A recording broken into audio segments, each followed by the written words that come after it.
नमस्कार दोस्तों, स्वागत है आपका टेक्निकल अस में और मैं हूं किशन चंद। दोस्तों इस वीडियो में हम आपके लेकर आते हैं स्पेस, डिफेंस और इंटरनेशनल खबरों से जुड़ी हुई जानकारी को। तो चलिए देख लेते हैं।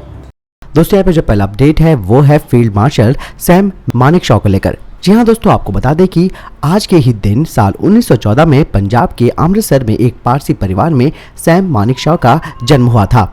उन्होंने अपने जीवन के 40 साल फौज को दिए थे। सैम ने 5 युद्धों में हिस्सा लिया था, जिसमें दूसरा विश्व युद्ध भी शामिल है।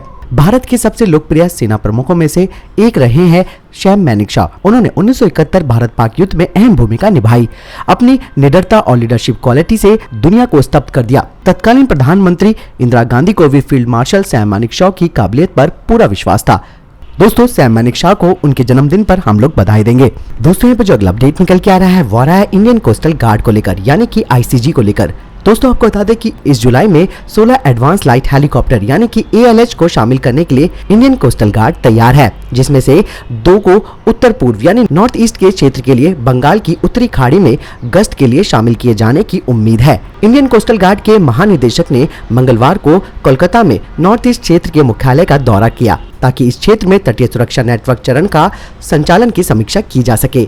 इंडियन कोस्टल गार्ड के एक वरिष्ठ अधिकारी के अनुसार इंडियन कोस्टल गार्ड को लंबे समय से अपने गश्त संचालन के लिए एडवांस लाइट हेलीकॉप्टरों को शामिल करने की प्रतीक्षा कर रहा है। इन हेलीकॉप्टरों को आखिरकार इस जुलाई में इंडक्ट कर लिया जाएगा। इन 16 एडवांस लाइट हेलीकॉप्टरों से आईसीजी यानी कि इंडियन कोस्टल गार्ड के उत्तर पूर्व क्षेत्रों के लिए कुल 4 हेलीकॉप्टर शामिल किए जाएंगे। इनमें कोलकाता और भुवनेश्वर भी शामिल हैं। 2 हेलीकॉप्टर या तो कोलकाता या भुवनेश्वर से बाहर होंगे। दोस्तों यहाँ पे जो अगला अपडेट निकल के आ रहा है वो आ रहा है भारतीय सेना को लेकर।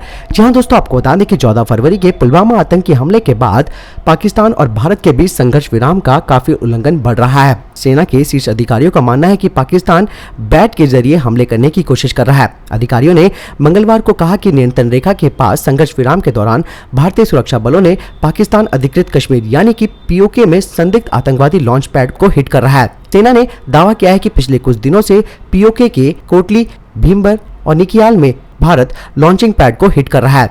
सेना के शीर्ष अधिकारियों का मानना है कि पाकिस्तानी बैट यानी कि बॉर्डर एक्शन टीम के जरिए हमले को अंजाम देने की कोशिश कर रहा है, जिनमें पाकिस्तान के विशेष सेवा समूह के कमांडोज और आतंकवादी शामिल हैं। साथ ही पाकिस्तान गोलाबारी के दौरान 155 mm कैलिबर की आर्टिलरी गन का भी इस्तेमाल कर रहा है। सबसे अधिक संभावनाएं M198 और ताजर के अलावा एंटी गाइडेड मिसाइलें भी शामिल हैं। इस महीने की शुरुआत में पाकिस्तानी सेना ने अपने तोपखाने की फायरिंग से भारतीय चौकियों और असैन्य इलाकों को निशाना बनाया था और भारतीय सेना भी पाकिस्तान को उसी की भाषा में जवाब दे रही है, जिसकी वजह से पाकिस्तान में काफी तबाही मच रही है, जिसकी वजह से पाकिस्तान की कई चौकियों में भारी तबाही हुई है। दोस्तों यहाँ पे जो अगला अपडेट निकल के आ रहा है वो आ रहा है अमेरिका के रोमियो हेलीकॉप्टर्स को लेकर। जी हाँ दोस्तों, आपको बता दें कि भारतीय नौसेना में रोमियो के शामिल होने की खबर से चीन की चिंताएं तो जरूर बढ़ेंगी। दोस्तों रोमियो हेलीकॉप्टर्स क्या है, इसके बारे में मैंने एक वीडियो बनाया हुआ है, जिसका लिंक मैं आपको डिस्क्रिप्शन में दे दूंगा। इस हेलीकॉप्टर के आने से चीन की चिंता बढ़ना लाजमी है। अमेरिका का मल्टी रोल MS-60 रोमियो सी हॉक एक हेलीकॉप्टर है। अब यह हेलीकॉप्टर भारतीय नौसेना के बेड़े में दिखेगा। भारत की मांग को देखते हुए अमेरिका ने इसे हरी झंडी दे दी है। यह जानकारी अमेरिकी विदेश विभाग ने पुख्ता की है। ट्रंप प्रशासन ने मंगलवार को कांग्रेस को सूचित किया कि उसने भारत को बहुउद्देशीय हेलीकॉप्टर की बिक्री को मंजूरी दे दी है। इससे भारतीय रक्षा बलों की सतह रोधी और पनडुब्बी रोधी मिशन में अभूतपूर्व क्षमता में वृद्धि होगी।